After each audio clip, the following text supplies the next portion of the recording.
Hello दोस्तों, this is Manju Kumari and welcome to beginning for learning. तो आज के इस वीडियो में हम लोग बात करने वाले हैं हेरिडिटी के बारे में, यानी वंशानुक्रम के बारे में हम बात करेंगे। तो ये जो वीडियो है वो सीटेट के जितने भी जो लोग हैं जो तैयारी करना चाहते हैं या फिर कोई किसी भी टेट एग्जाम्स की तैयारी करना चाहते हैं या फिर D triple S B KVS NVS REET, तो उसमें जितने भी जो सीडीपी आती है या फिर हम कह सकते हैं टीचिंग एप्टीट्यूड जो फर्दर एग्जाम्स में आता है, उसके लिए ये आप इस वीडियो को देख सकते हो। तो बहुत ज्यादा यूजफुल वीडियो जो है वो रहने वाला है ये। तो सबसे पहले हम लोग आज के इस वीडियो में समझेंगे। वैसे मैं आपको एक और इन्फॉर्मेशन दे दूं कि इससे पहले भी मैं एक वीडियो बना चुकी हूँ जिसमें मैंने साइकोलॉजी के बारे में बताया है। जैसे कि मैंने आपको फर्स्ट वीडियो में बताया है कि पहले हम साइकोलॉजी के अर्थ को सही से समझेंगे, हमारे पहले कंसेप्ट क्लियर होंगे, तब हम आगे आने वाली चीजों को समझ सकते हैं। तो बेसिक हमारे लिए रहता है साइकोलॉजी समझना। तो आप उस वीडियो को पहले जाके देखें, बहुत ही इंफॉर्मेटिव वीडियो है वो और आपके लिए यूजफुल तो है ही। तो आज के वीडियो हम लोग बात करने वाले हैं हेरिडिटी के बारे में, ठीक है, जिसे हम हिंदी में कहते हैं वंशानुक्रम। तो सबसे पहले हम लोग समझेंगे कि हेरिडिटी क्या होती है। हेरिडिटी यानी वंशानुक्रम। अगर हम लोग नॉर्मली बात करें ना, जैसे हम लोग अपने आम जीवन में बात करते हैं कि कुछ हमारे ऐसे ट्रेट्स होते हैं या जिन्हें हम गुण कह सकते हैं, कुछ हमारी ऐसी विशेषताएं होती हैं जो हमें जिनमें हम कोई चेंज नहीं कर सकते, ठीक है, कोई परिवर्तन कोई चेंज हम कुछ अपने विशेषताओं में कुछ गुणों में नहीं कर सकते हैं।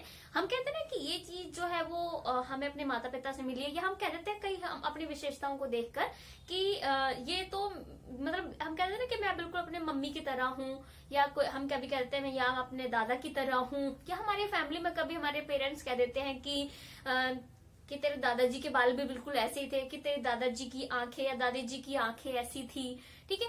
तो वो इस तरह के गुण हैं जो एक पीढ़ी से दूसरी पीढ़ी में आए हैं और जिन्हें हम चेंज नहीं कर सकते हैं। जैसे कभी कभी हमारी आंखों का कलर होता है ना, हमारे माता पिता से या फिर हमारे दादा दादी या नाना नानी किसी से मिलता है वो हमारी आंखों का कलर, और हम इसे चेंज भी नहीं कर सकते। अब ये थोड़ी है कि हमारी आंखों का कलर मान लीजिए कि जैसे ब्राउन सा है तो हम उसे जाके चेंज करा लें, ठीक है। मतलब चलो अभी तो हम अलग बात कर सकते हैं कि लोग सर्जरी वगैरह करवाते हैं, बट ये ऐसे गुण होते हैं जो हम अपनी मर्जी से परिवर्तित नहीं कर सकते। मतलब इन गुणों को हम एनवायरमेंट से नहीं लेते, अपने आसपास के वातावरण से ग्रहण नहीं करते हैं, ये हमें वंशानुक्रम हमारे जो भी पूर्वज रहे हैं उनसे मिलते हैं, ठीक है। तो हम उन्हीं सभी गुणों को जो हमारे पूर्वज से हमें मिले हैं, हम उन्हें ही जो है वो क्या कह सकते हैं, हेरिडिटी कहते हैं, ठीक है। तो हम एक प्रकार से हेरिडिटी का मीनिंग ले सकते हैं कि वो सारे गुण ट्रेड्स विशेषताएं जो माता पिता और पूर्वजों, ठीक है, माता पिता यानी हमारे पेरेंट्स और जो भी हमारे पूर्वज रहे, हमारे एंसेस्टर्स रहे हैं, उनसे जो हमें गुण और विशेषताएं मिलते हैं, एंसेस्टर्स, ठीक है, हमारे माता पिता हमारे एंसेस्टर से जो भी गुण, या हम कह सकते हैं कि एक पीढ़ी से दूसरी पीढ़ी में जो भी गुण या जो विशेषताएं हैं, जो ट्रेड्स हैं, अपनी दूसरी पीढ़ी में जाते हैं, या माता पिता या पूर्वज अपने कुछ विशेषताएं गुण अपने संतानों में ट्रांसफर करते हैं, हस्तांतरित करते हैं।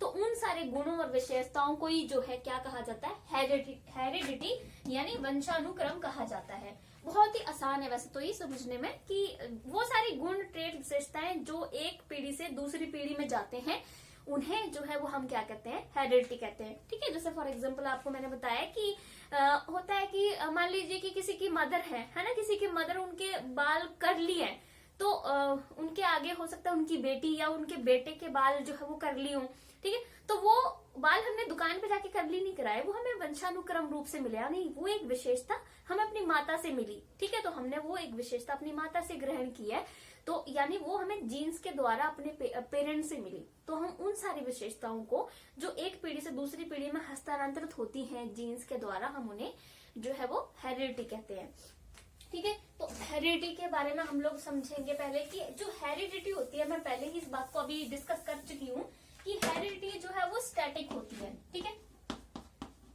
स्टैटिक, या फिर हमें इसे कह सकते हैं कि ये फिक्स्ड होती है, ठीक है। जैसे मैंने अभी आपसे बात की कि जो हमें ऐसे गुण विशेषताएं जो अपने माता पिता या पूर्वजों से मिलते हैं, हम उन्हें चेंज नहीं कर सकते, ठीक है। वो हमें मतलब जो भी हेरिडिटी से हमें जो गुण मिलते हैं वो स्टैटिक है, स्थिर है, चेंज नहीं होंगे। अब हमने एनवायरमेंट से कई चीजें ग्रहण की होती है, उन्हें आप आसानी से चेंज कर सकते हो। ठीक है, जस्ट फॉर एग्जाम्पल मान लीजिए कि कोई भी पर्सन है, जैसे मान लीजिए मैं हूँ, मेरे बाल थोड़े स्ट्रेट टाइप है और मैं दुकान पे जाके किसी ब्यूटी पार्लर में जाके वहां अपने बाल कर्ली करवा लूं। ठीक है, तो ये मुझे हेरिडिटी से तो नहीं मिले है ना, ये विशेषता जो मैंने अपने बाल कर्ली करवा लिए क्या बोलते हैं उसको, ब्यूटी पार्लर में जाके, तो ये जो विशेषता है वो मुझे मेरे पेरेंट्स से नहीं मिली, ये मैंने एनवायरमेंट से ली। ठीक है, मतलब खुद अपने आसपास के उसमें ब्यूटी पार्लर में गए और अपने बाल स्ट्रेट करवा लिए, तो इसे मैं चेंज कर सकती हूँ, फिर से जाके स्ट्रेट करवा लूं मैं। वैसे तो जो हमारे जीन्स के द्वारा, अगर मैं जस्ट एक विशेषता की बात करूं कि अभी बाल कर्ली है, मान लीजिए कि हमारे माता की वजह से हमारे बाल कर्ली हुए, उनको भी हम स्ट्रेट करवा सकते हैं। वैसी चीजें हैं, कुछ चीजों को हम चेंज कर सकते हैं, बट कहने का बात यह है कि जो हमें जीन से मिलती है वो चीजें स्थिर होती हैं। ठीक है, एनवायरमेंट से आप कोई भी चीज गेन कर रहे हो तो उसे बदला जा सकता है। ठीक है, तो ये है कि स्टैटिक होती है, आपने याद रखना है, फिक्स होती है हेरिडिटी, जो हमें जीन्स के द्वारा जो हमारे अंदर गुण विशेषताएं आई हैं वो स्थिर है। तो हम लोग बात कर लेते हैं कि फादर ऑफ हेरिडिटी कौन है, ये भी एक क्वेश्चन जो है आ सकता है।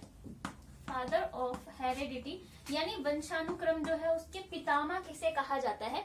तो ये मैं जब आपको इस वीडियो के बाद एक वीडियो और बनाऊंगी, उसमें मैं आपको theories of heredity and laws of heredities करवाऊंगी, तब उसमें आपको सारी थ्योरीज पता लग जाएगा। ठीक है, तो वहाँ थ्योरीज जिन जो साइकोलॉजिस्ट उन्होंने दी है, वहां से डिटेल में हेरिडिटी का मीनिंग भी समझ में आएगा और आपको और डिटेल मतलब और जानकारी आपको मिलेगी, कंसेप्ट और ज्यादा क्लियर होगा। ठीक है, तो फादर ऑफ हेरिडिटी जो है वो ग्रेगर मेंडल को कहा जाता है। ग्रेगर मेंडल, और ग्रेगर मेंडल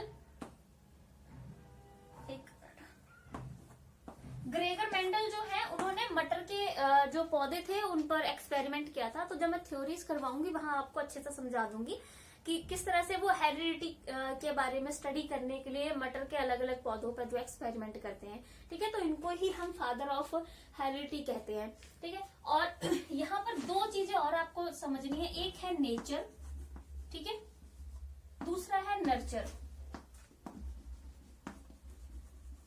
नेचर और नर्चर, ठीक है। तो हम नेचर की बात अगर हम लोग नॉर्मली बात करते हैं तो हम नेचर यानी अपने जो भी हमारी प्रकृति है, एनवायरमेंट, उससे लेते हैं। ठीक है, और नर्चर मतलब पोषण की बात होती है। ठीक है, तो आपको यहाँ याद रखना है कि ये जो नेचर है ना, नेचर जो है वो आपका हेरिडिटी से संबंधित होगा। ये जो शब्द है नेचर, ये वंशानुक्रम से संबंधित होगा, और नर्चर जो है वो एनवायरमेंट से संबंधित होगा। ठीक है,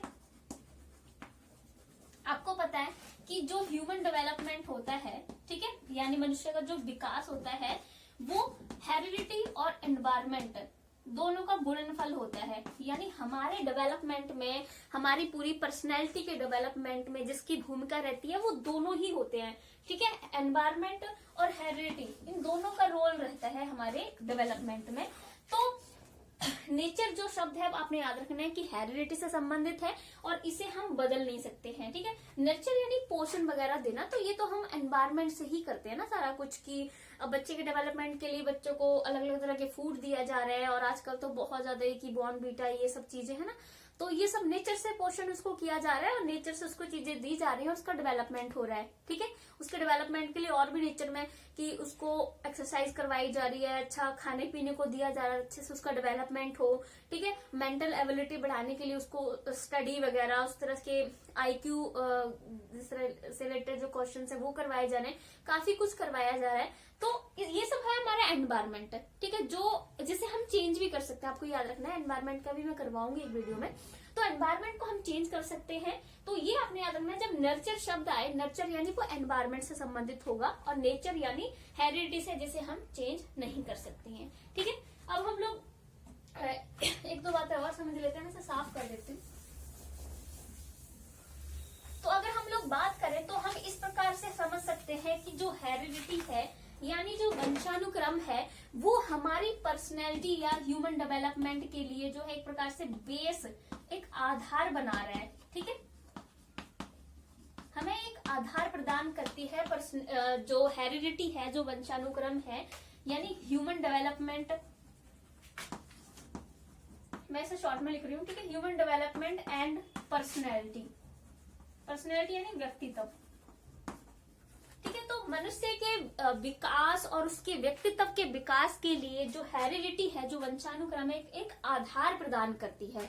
ठीक है, अब जैसे फॉर एग्जांपल आधार कैसे प्रदान कर रही है, अब जो बच्चे का एक जब विकास होता है माँ के गर्भ में, तो वहां पर मतलब बच्चा एक पूरा उसका विकास होता है, एक बच्चा बनता है। ठीक है, तो वो एक आधार तो हेरिडिटी ने ही प्रदान किया ना हमें, है ना। उसके बाद जन्म के बाद फिर बाकी जो ज्यादातर काम है वो ज्यादातर एनवायरमेंट अपनी भूमिका निभाता है कि बच्चे को खाना ये सब कुछ प्रॉपरली दिया जा रहा है, केयर प्रॉपरली की जा रही है, फिर उसका विकास होता है। तो आधार तो हमें हेरिडिटी ने ही प्रदान किया ना, कि हेरिडिटी की वजह से ही मतलब एक प्रकार से ये है कि बच्चा बना, उसका डेवलपमेंट हुआ, कि फिर एनवायरमेंट में जन्म के बाद तो फिर एनवायरमेंट ने ज्यादा भूमिका निभाई। ठीक है, तो इस प्रकार से ये हमें आधार प्रदान कर रहा है हमारे विकास के लिए। अब हम अब आगे बात कर लेते हैं कि किस तरह से जो है वो एक मानव का जो जीवन है, उसका मानव जीवन चक्र कैसे चलता है, मतलब कि ह्यूमन लाइफ जो है वो कैसे स्टार्ट होती है। ठीक है, तो ह्यूमन लाइफ यानी मानव का जीवन शुरू होता है कंसेप्शन पीरियड से। कंसेप्शन यानी गर्भधान।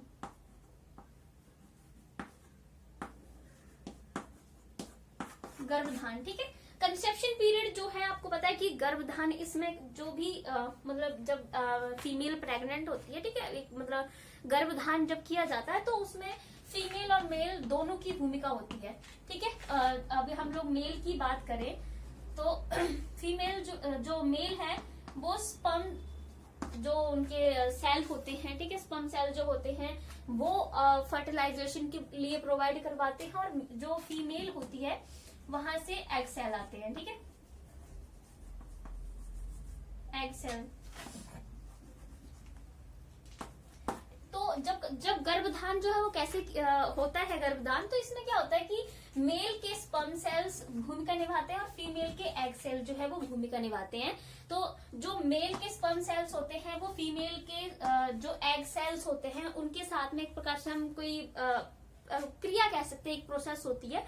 उसमें जो मेल के स्पर्म सेल्स होते हैं वो फीमेल के एग सेल के साथ में निषेचित होते हैं, यानी फर्टिलाइज्ड होते हैं। फिर उसके बाद जब जो भी फर्टिलाइज्ड एग होता है, जो निषेचित एग होता है, यानी फीमेल के मान लीजिए बहुत सारे ऐसे जो है वो एग सेल्स हैं, ठीक है, तो वैसे ही मेल के जो है जो स्पर्म सेल्स है वो फीमेल के एग सेल्स के साथ में जाके फर्टिलाइज होंगे।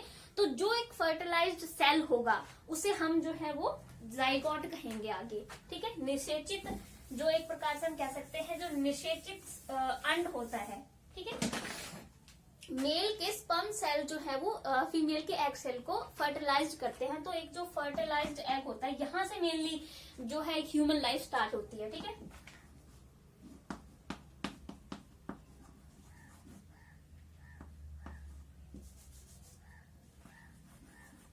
फर्टिलाइज्ड हम सेल कह सकते हैं इसको, या फिर हम इसको एग भी कह सकते हैं, फर्टिलाइज्ड एग सेल।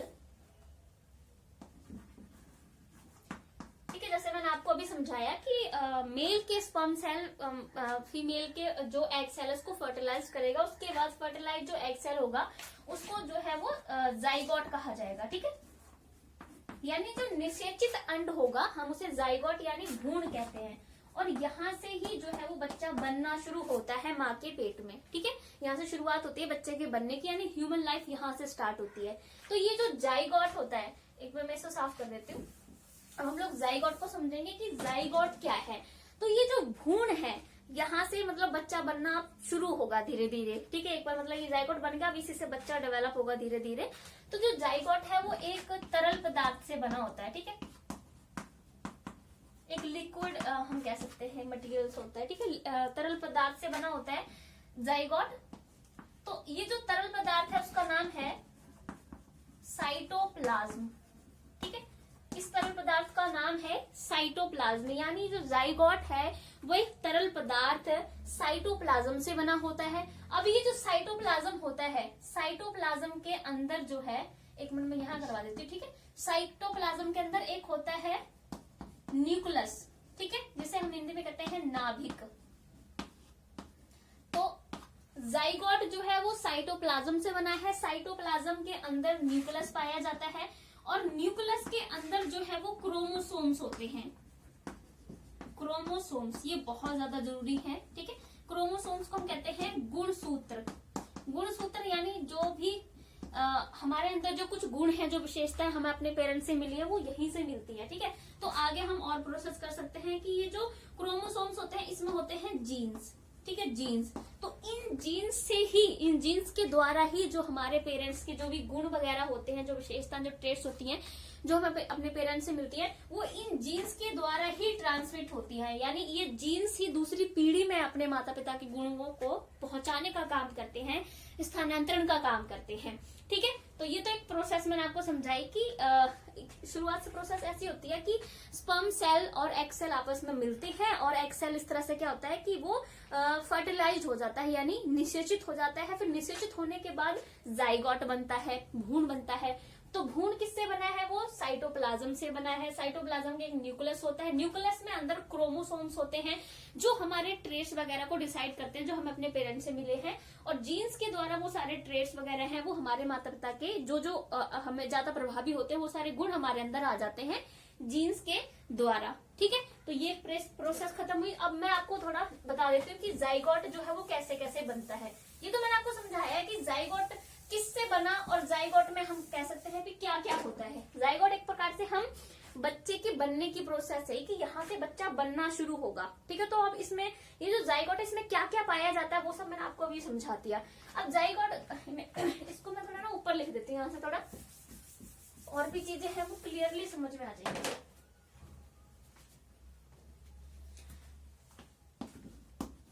तो मैं यहाँ लिख रही हूँ। तो जाइगोट जो है वो कैसे बनता है? जाइगोट जो है वो क्रोमोसोम से बनता है। ठीक है, आपको मैं अभी बताया कि क्रोमोसोम जो होते हैं, तो अभी इसमें ना 23 जोड़े होते हैं क्रोमोसोम्स के। ठीक है, 23 पेयर्स या जोड़े कह लो। ठीक है, 23 पेयर्स होते हैं किसके? क्रोमोसोम्स के। और क्रोमोसोम्स मैंने आपको भी बता दिया कि क्रोमोसोम्स वो होते हैं जिनको हम हिंदी में गुणसूत्र कहते हैं। तो हिंदी के शब्द से बहुत अच्छे से क्लियर हो जाता है कि गुणसूत्र यानी क्रोमोसोम्स में गुण होते हैं, वो ट्रेट्स होते हैं। ठीक है, जो हमें अपने माता पिता से मिलते हैं, मतलब जो भी एक बच्चे में आने वाले हैं अपने पेरेंट्स से, जो ज्यादा प्रभावी गुण रहते हैं वो ज्यादा मतलब बच्चे में आ जाते हैं अपने पेरेंट्स के। तो क्रोमोसोम यानी गुणसूत्र यानी गुण होते हैं। तो जाइगोट बनने के लिए क्या होता है कि 23 पेयर्स होते हैं क्रोमोसोम्स के। तो अगर हम टोटल करें 23 पेयर्स हुए, तो एक एक क्रोमोसोम की बात करें तो टोटल क्रोमोसोम जो है वो 46 हो गए। लेकिन अगर पेयर्स की बात करें तो 23 पेयर्स बनते हैं। ठीक है, 23 पेयर्स, पर टोटल क्रोमोसोम जो है कितने हैं? 46 है। तो इस 46 में भी क्या होता है कि जो 23 क्रोमोसोम्स होते हैं वो मेल के होते हैं और 23 फीमेल के होते हैं। ठीक है, ये फीमेल के भी 23 होंगे और मेल के भी 23 होंगे, क्योंकि आपको पता है कि फीमेल से XX आते हैं। ठीक है, और मेल से XY क्रोमोसोम जो है वो आते हैं। फिर उसके बाद होता है कि अगर इससे फीमेल से जो है वो अगर X, यहाँ से फीमेल से तो X ही जाएगा। ठीक है, और मेल से इसके पास 2 है तो जो आएगा मेल से, जो भी एक क्रोमोसोम आएगा उससे डिसाइड होगा कि बच्चा मतलब कि लड़की होगी या फिर लड़का होगा। ठीक है, तो वो अगर मेल से X आया तो अगर XX हो गए तो इसका मतलब है कि वो जो है वो मतलब लड़की होगी। ठीक है, और अगर मेल से जो है वो XY आया तो XY का मतलब है फिर लड़का होगा। ठीक है, तो इस प्रकार से जो है वो मेल हम कह सकते हैं कि वो मेल से जो भी एक क्रोमोसोम आएगा उसी से डिसाइड होगा कि लड़का होगा कि लड़की, क्योंकि फीमेल से तो सिर्फ X और X ही आते हैं, दोनों क्रोमोसोम्स। ठीक है, तो ये हमें याद रखना है। और इसमें ये जो 23 मतलब कि 23 फीमेल में होते हैं क्रोमोसोम।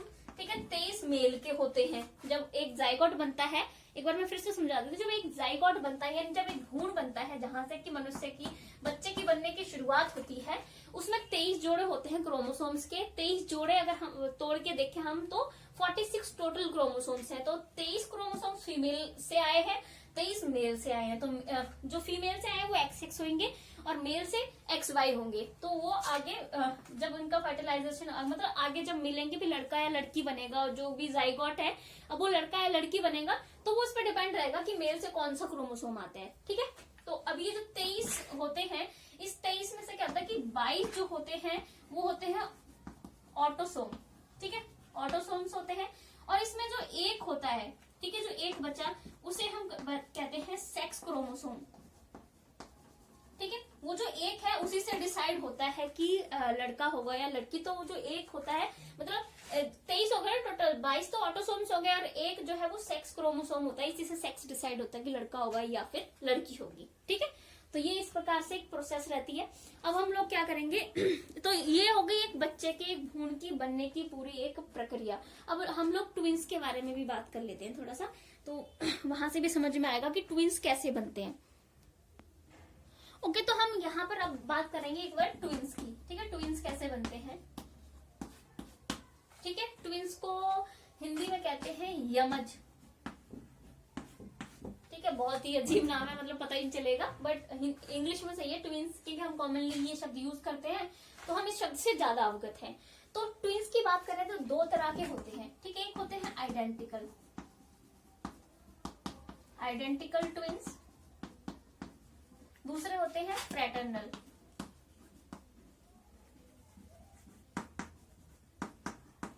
ठीक है, identical twins and fraternal twins, अगर हमको हिंदी में करें तो हम इसको बोलेंगे बंधु यमज, और इसे हम आइडेंटिकल को बोलेंगे सम यमज। ठीक है, तो दो तरह के ट्विंस हैं। सबसे पहले हम लोग समझेंगे आइडेंटिकल ट्विंस क्या होते हैं। ठीक है, मैं इसे हिंदी वाला जो नाम है वो साफ कर रही हूँ, थोड़ी जगह मुझे ज्यादा मिल जाएगी लिखने के लिए। तो हम आइडेंटिकल ट्विंस यानी समयमज की बात करें तो समयमज कैसे बनता है, मैं एक पूरी प्रोसेस समझा देती हूँ, फिर इसकी कुछ और जो करेक्टरिस्टिक मतलब कि कुछ बातें जो इसके बारे में जरूरी है वो समझा दूंगी। ठीक है, तो आइडेंटिकल ट्विंस बनते कैसे। आपको पता है कि जो मेल होता है, ठीक है, मेल से जो है वो स्पर्म सेल आते हैं। ठीक है, स्पर्म सेल्स। ठीक है, तो मेल से जो है वो स्पर्म सेल आते हैं। ठीक है, तो अभी फीमेल के होते हैं एग सेल्स। ठीक है, मेल के स्पर्म सेल्स और फीमेल के एग सेल्स हो गए। मैं यहाँ लिख देती हूँ, पूरे एक प्रोसेस हम आराम से समझेंगे ताकि क्लियर हो जाए। तो मेल से स्पर्म सेल्स आते हैं और फीमेल के जो है वो एग सेल्स होते हैं। तो मेल से जो भी स्पर्म सेल्स आते हैं, जैसे मान लीजिए बहुत सारे स्पर्म सेल्स आ रहे हैं, तो फीमेल का जो भी एग सेल होता है वो इसके किसी भी एक स्पर्म सेल से, जैसे मान लीजिए ये है एग सेल, ठीक है, तो इससे वो जो है फर्टिलाइज्ड हो जाएगा। मैंने अभी आपको पहले प्रोसेस समझाई कि फर्टिलाइज्ड होने का मतलब है जाइगोट बन जाएगा, यानी भ्रूण बन जाएगा, और भ्रूण बन गया तो इसका मतलब बच्चा बनेगा। ठीक है, तो फर्टिलाइज्ड तो स्पर्म सेल आएंगे, स्पर्म सेल जो है जो फीमेल के एग सेल है, एग सेल को फर्टिलाइज्ड कर देगा। ठीक है, फर्टिलाइज कर देगा, और इससे क्या होगा, तो जब ये इसको फर्टिलाइज करता है तो ये आगे दो भागों में टूट जाता है। ठीक है, ये जो एग सेल है, ठीक है, नॉर्मल उसमें क्या होता है, जैसे स्पर्म सेल आते हैं, ठीक है, ये मान लीजिए स्पर्म सेल जो है वो आ रहे हैं, और ये है एग सेल। ठीक है, एग सेल, तो स्पर्म सेल से ये जो एग सेल है ये आगे फर्टिलाइज होने के बाद ना दो भागों में ऐसे टूट जाता है। ठीक है, एक आधा ये भाग और एक ये भाग, ये जो एग सेल है वो दो भागों में टूट गया। अब दो भागों में टूटने के बाद क्या होता है, ये फिर से आगे जाके जो है वो फिर से ये दोनों भाग जुड़ जाते हैं। ठीक है, दोनों भाग जुड़ के फिर से एक बन जाता है, तो ये बन जाता है फिर उसके बाद जाइगोट। ठीक है, जाइगोट बन गया, और अब जाइगोट बनने के बाद आपको सारे प्रोसेस पता, मैंने अभी समझाई थी कि भ्रूण बन गया, भ्रूण से बच्चा बनेगा, जैसे भी आगे पूरी प्रोसेस चलेगी। ठीक है, तो ये है, ये नॉर्मल केस में होता है। लेकिन आइडेंटिकल ट्विंस में यहाँ थोड़ा सा चेंज हो जाता है। आइडेंटिकल ट्विंस में क्या हो जाता है, एक मिनट में इसको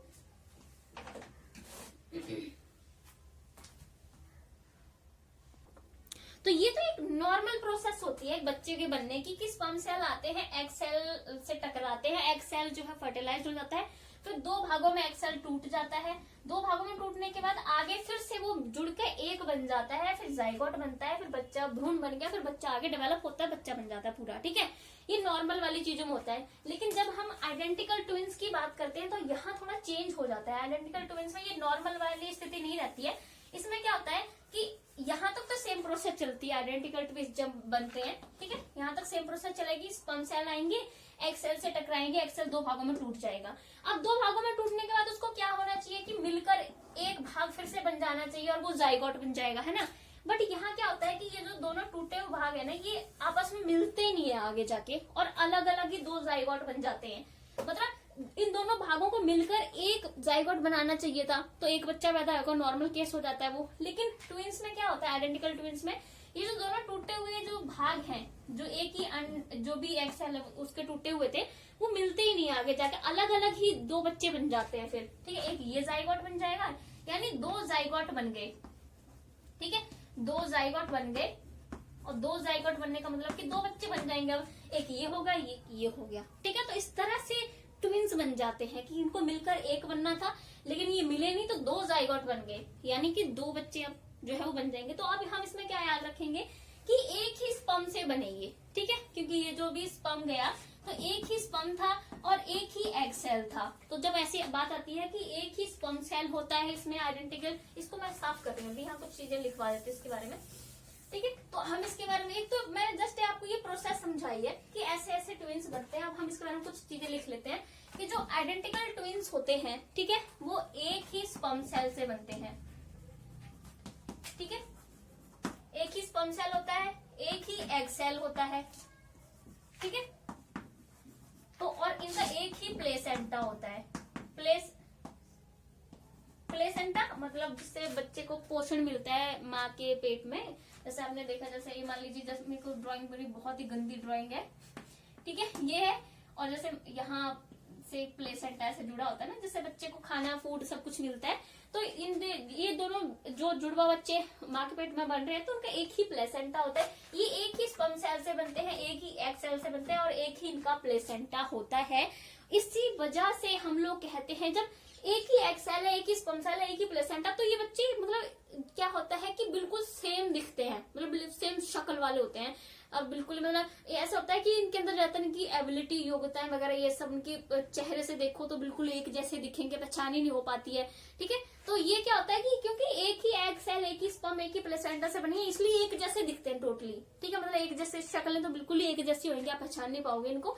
और ज्यादातर इनकी पसंद नापसंद भी एक जैसी ही होती हैं। ठीक है, और इसमें एक चीज और आपको याद रखनी है, ज्यादातर केस में ज्यादातर ही ऐसा होता है कि इनका जो सेक्स होता है वो सेम होता है। ठीक है, या तो दोनों जो बच्चे, जो भी दो ट्विंस पैदा हुए हैं, वो या तो दोनों लड़कियां ही होंगी या दोनों लड़के ही होंगे। मतलब यही होता है मोस्ट ऑफ, कि दोनों का जो सेक्स है वो सेम ही रहता है। ठीक है, तो ये आपने याद रखना है कि आइडेंटिकल ट्विंस में ये चीजें जो होती है, इस तरह से आइडेंटिकल ट्विंस जो है वो बनती हैं। और इसमें एक और बात याद रखनी है कि इनको मोनोजाइगोट भी कहते हैं।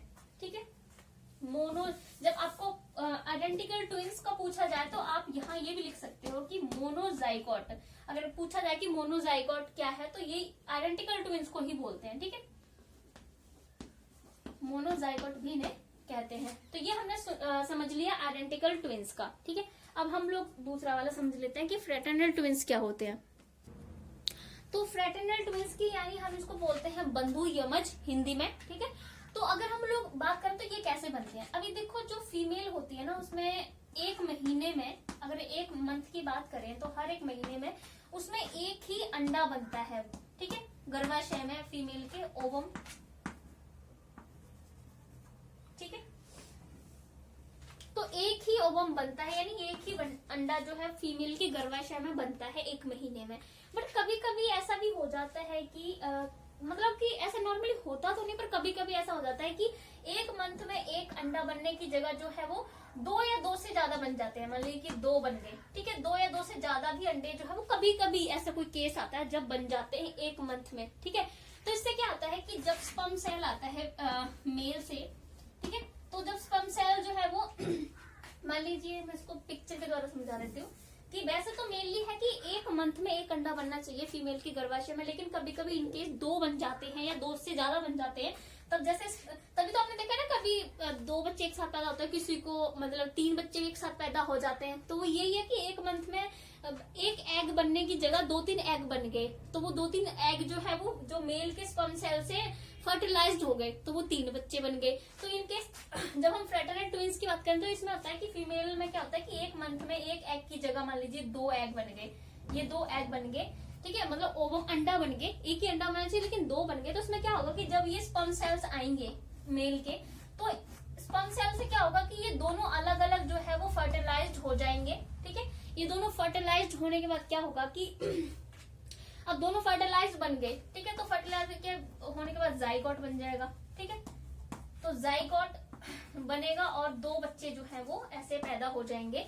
तो आइडेंटिकल ट्विंस और फ्रेटर्नल ट्विंस में क्या अंतर हुआ कि ये एक ही स्पर्म सेल से नहीं बने, ठीक है, ये दो स्पर्म सेल से बने हैं, ठीक है, और दो ही एग सेल से बने हैं, ठीक है, ये फीमेल के दो एग सेल थे और यहाँ से जितने भी कोई स्पर्म गया है तो एक ही स्पर्म से थोड़ी ना यहाँ पर ये दोनों बने, क्योंकि अलग अलग काफी स्पर्म जा रहे हैं। तो एक स्पर्म से मान लीजिए ये वाला अंडा जो है वो फर्टिलाइज हो गया, एक से ये वाला अंडा फर्टिलाइज हो गया, तो दो स्पर्म सेल से बनते हैं, दो एग सेल से बनते हैं। तो इसीलिए इनका जो प्लेसेंटा होता है वो दोनों बच्चों का अपना अलग, प्लेसेंटा भी जो है वो अलग ही होता है, जिससे बच्चों को पोषण होता है वहां के पेट में, तो वो प्लेसेंटा भी यहाँ पर जो है वो दो ही होते हैं, ठीक है। तो इसलिए इस वाले केस में ऐसा होता है कि दोनों बच्चे जो भी दो बच्चे बन रहे हैं दोनों की शक्ल एक जैसी हो जरूरी नहीं है, और दोनों का जो सेक्स होगा वो भी डिफरेंट हो सकता है, ठीक है, सेक्स सेम हो यहाँ पर जरूरी नहीं है, हो भी सकता है, सेक्स सेम नहीं भी हो सकता है, ठीक है। तो जैसे अगर हम लोग, मेरे दिमाग में एक बड़ा एग्जांपल आ रहा है, आपने फराह खान का नाम सुना होगा, उनके 3 बच्चे हुए एक साथ में, है ना, तो वो केस है कि उनके मतलब यही ऐसे उनका केस रहा होगा कि तो अब तीनों बच्चे की बिल्कुल एक जैसी शक्ल तो नहीं है, उनमें उनकी गुण विशेषताएं भी थोड़ी अलग अलग है, और ये है कि एक लड़का भी है, 2 लड़कियां हैं, है ना, तो जैसे मैंने बोला कि सेम सेक्स हो जरूरी भी नहीं है, बच्चों का अलग अलग भी हो सकता है, ठीक है। तो ये हो गए फ्रेटर्नल ट्विंस। अब हम इसमें 2 कंसेप्ट और समझ लेते हैं, उसके बाद आज का वीडियो इतना ही रहेगा। तो हम ये और समझ लेते हैं जीनोटाइप क्या होता है और फिनोटाइप क्या होता है। जीनोटाइप एक प्रकार से हम कह सकते हैं इस तरह की कोई गुण विशेषताएं होती है जो डिसाइड करती हैं कि मनुष्य का बच्चा मनुष्य ही पैदा होगा, जानवरों का बच्चा उनकी तरह जानवर ही पैदा होगा, ठीक है।